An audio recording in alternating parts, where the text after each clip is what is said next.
चल, चित्रकूट में भरत, ये अगला चैप्टर है। देखिए, जब राजा दशरथ की मृत्यु हो गई तो महर्षि वशिष्ठ ने भरत को वहाँ से बुलाया। भरत कहाँ थे? भरत के कई राज्य में अपने ननिहाल में थे। उन्हें इन घटनाओं का कुछ पता ही नहीं था। हाँ, उन्हें वहाँ बुरा सपने दिखाई रहे थे। एक बुरा सपना उन्हें दिखाई दिया, जिसमें क्या दिखा उन्हें? जैसे समुद्र सूख गया, चंद्रमा धरती पर गिर पड़े हैं, वृक्ष सूख गए हैं, और एक राक्षसी उनके पिता को खींचकर ले जा रही है। वे रथ पर बैठे हैं, रथ गधे खींच रहे हैं। जिस समय भरत अपने दोस्तों को ये सपना सुना रहे थे, उसी समय अयोध्या का दूत वहाँ पहुँचा और उन्होंने भरत को बताया कि आपको वहाँ अयोध्या बुलाया गया है। वे तत्काल जाने को तैयार हो गए। भरत जब अयोध्या नगरी को दूर से देखा तो उन्हें वहाँ कुछ सामान्य ही नहीं लगा। उन्हें लग रहा था जैसे कुछ सुना सुना है वहाँ। नगर में पहुँचते ही भरत सीधे राजमहल में गए। और किस तरफ गए? दशरथ के महल की ओर। महाराज वहाँ थे ही नहीं। फिर वो माता कैकेयी के महल की ओर बढ़े। अब माँ ने जब पुत्र को देखा तो उन्होंने उसे गले लगा लिया, लेकिन उन्होंने सिर्फ पिता के बारे में पूछा। वे सिर्फ पिता को खोज रहे थे। माँ ने फिर उनको क्या कहा?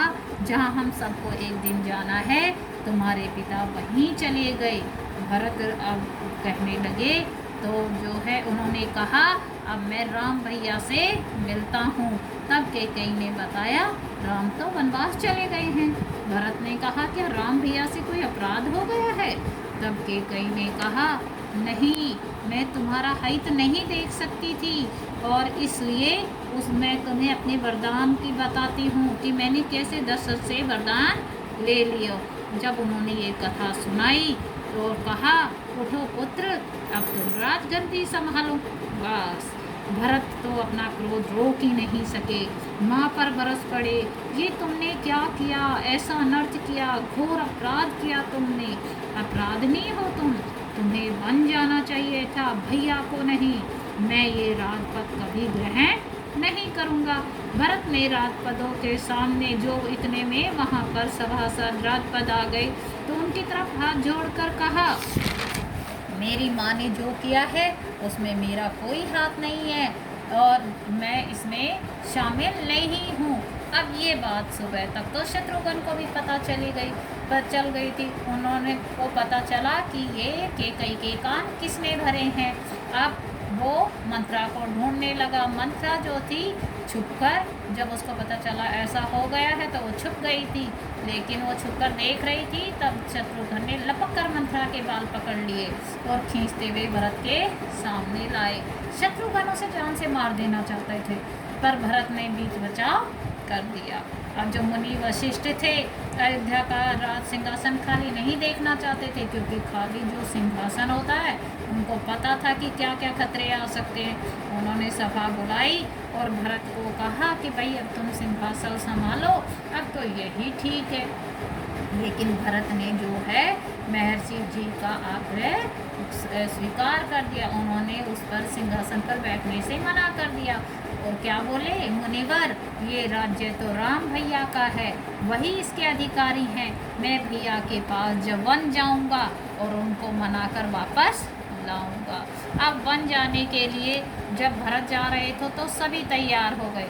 भरत ने सबके मन की बात कही थी, क्योंकि अगली सुबह भरत सारे मंत्रियों सभासदों के साथ वन की तरफ चल पड़े। गुरु वशिष्ठ और नगरवासी भी उनके साथ थे।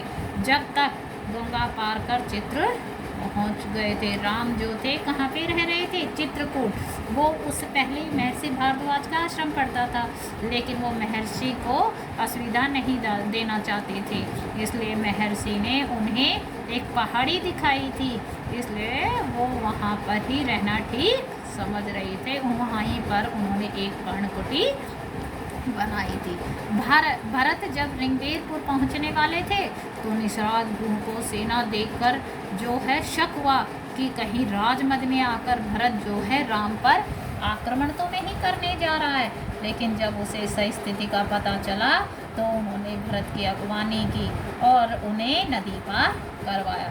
सेना जब वन में पहुंची तो वहाँ खलबली मच गई, पशु पक्षी इधर उधर भागने लगे, जो छोटे मोटे जीव थे वो हाथी घोड़ों के नीचे आके मरने लगे। लक्ष्मण पेड़ के ऊपर चढ़ा हुआ था। उसने जब ये देखा कि विराट सेना चली आ रही है और सेना का ध्वज उसे जाना पहचाना लगा, तो लक्ष्मण ने पेड़ से ही चीख कर कहा, भैया भरत सेना के साथ इधर ही आ रहा है, लगता है वो हमें मार डालना चाहता है। अब राम बाहर आए और उन्होंने लक्ष्मण को समझाया, भरत हम पर कभी हमला नहीं करेगा, मुझे लगता है वो हमसे भेंट करने आ रहा है। राम को पता चला भरत के साथ सभी आ रहे हैं, माताएं आ रही हैं, तो ऋषिवर आ रहे हैं, तो वो पहाड़ी से उतरकर उनसे भेंट करने आ गए।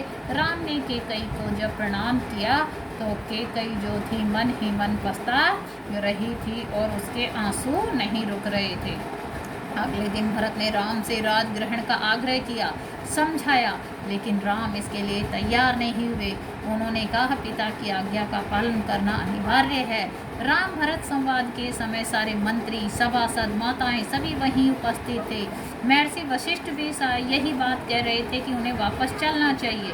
राम किसी भी तरह लौटने को तैयार नहीं हुए, तो उन्होंने कहा, ठीक है, आप नहीं जाएंगे तो मैं भी खाली हाथ नहीं जाऊंगा, आप मुझे अपनी खड़ाऊ दे दो, 14 वर्ष तक उसी की आज्ञा से मैं राजकाज चलाऊंगा। राम ने अपनी खड़ाऊ उन्होंने दे दी। अब वो हाथी पर सजाकर चंवर डुलाते हुए उन्हें सिंहासन तक ले गए। राम की चरण पादुकाओं को पूजन करके सिंहासन पर उन्होंने रख दिया।